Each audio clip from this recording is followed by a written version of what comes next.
தன்னோட 22 வயசு வரைக்கும் தான் கடந்து வந்த பாதையை, உறவை, நட்பை அல்லது தன்னோட கனவ கூட எழுதி பழகாத ஒருத்தன், தன்னோட முதல் காதல மட்டும் எழுத நினைக்கிறது ஏன்?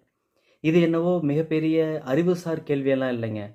பொதுவா மேல சொன்ன தலைப்புகள் எல்லாத்தையும் எப்ப வேணும்னாலும், யார் கூட வேணும்னாலும் பேசலாம், பகிர்ந்துக்கலாம். ஆனா, தனக்காகன்னு தான் தேடிக்கிட்ட ஒரு உறவ கருத்தாகவும் மத்தவங்க கிட்ட பகிர விரும்பாதது தான்.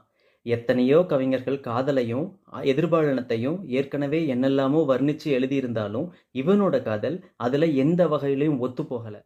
அல்லது மற்ற காதலோடு ஒப்பிடவோ, தன் காதலுக்கு நிகரான ஒரு காதல் இருக்குன்னு யோசிக்கவோ கூட மனம் இடம் தரல.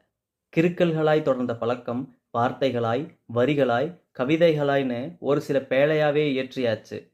இவ்வளவு பதிப்புகளும் என்னைக்காவது ஒரு நாள் இதுக்கு உரியவள் வாசிப்பாள் என்ற நம்பிக்கையில் மட்டுமே. பதிவுகள் அனைத்தும் படைப்புகளாய் ஆனபோதும், யாருக்கு படையலிட நினைத்தேனோ அது மட்டும் கனவாகவே. இந்த வெறுமையையும் வெறுப்பையும் கூட இப்படி எழுதவே தோன்றுகிறது. தமிழில் அத்தனை வார்த்தைகளையும் திரட்டி எத்தனையோ வரிகள் உன்னைப் பற்றி தைரியமாக எழுதிய எனக்கு தைரியம் போதவில்லை. உன் பெயரை உரக்க உச்சரிக்க, உன் பெயரில் கவிதை எழுதி உன்னை எச்சரிக்க. இப்படிக்கு நான் தனிமையரசன்.